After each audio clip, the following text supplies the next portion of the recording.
Hi everyone! This week I'm sharing the recipe for making delicious pork stock. In this short video, I'll share the methods for preparing and cooking the pork bones to make a flavorful and aromatic stock. By the way, I've received lots of requests for printable recipe cards. Follow the link below to the recipe. From there, the recipe card is towards the end of the post. For the ingredients have ginger, a sweet onion, pork bones, salt, vinegar, water, rock sugar, black peppercorns, and dried squid. Let's start by removing the skin from the ginger. Using a pestle, smash the ginger slightly. Peel off the skin from the sweet onion and discard. Quarter the onion, but don't cut it all the way through. Transfer half the pork bones into a large colander and then sprinkle with 1 tablespoon salt. Add the remaining bones and another tablespoon of salt. Gently rub the salt onto the bones. In this step, we use the salt as an abrasive and a natural soap. The salt helps to remove the sliminess, which is common with pork bones. Under cold running water, wash each bone thoroughly. Run your fingers along each piece and wash away any loose bits. Transfer the washed pieces into a large bowl.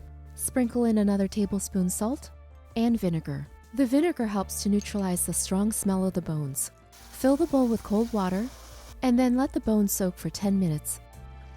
Pour out the liquid and transfer all the pieces to a colander. Give the bones a quick rinse with cold water. Bring a large pot of water to a boil over high heat. Transfer all the bones into the pot. As the water comes to a boil, the impurities start floating to the top. Skim off the foam and scum and discard. Rotate all of the bones. This will help to dislodge and move the scum to the surface. Continue skimming, removing as much of the impurities as possible. Boil, rotate the bones, and skim for a total of 5 minutes. This step here doesn't take long but is really important for getting a clear stock. If the liquid boils too vigorously, reduce the heat to medium. Pour off as much of the liquid as possible and then transfer back into the colander.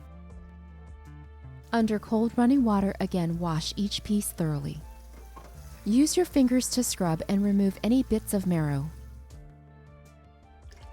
Add the water for the stock, cover, and bring to a boil over high heat. Transfer the clean bones into the water. Add the sweet onion, ginger, rock sugar, peppercorns, and 1 tablespoon salt. As the liquid comes to a boil, rotate the bones and then skim off any scum. Reduce the heat to low and then partially cover the pot. Don't cover completely as this will make the stock cloudy. Optionally, place 2 chopsticks across the pot and then place the lid on top. Simmer on low heat for 30 minutes. After that time, stir the bones and then skim the top. Let simmer for another 30 minutes. Cut off a small section of dried squid. Rinse it with warm water.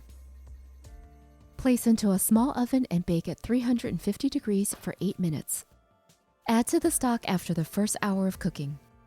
Wedge the squid under a bone to keep it submerged. Cook the stock on low for another hour. Skim one more time, so the total cooking time for this pork stock is 2 hours. Remove the vegetables, squid, and all the bones. Taste the broth and then add more salt if needed. Keep in mind if using the stock in another dish, it'll probably be seasoned further. In this final step, strain the stock.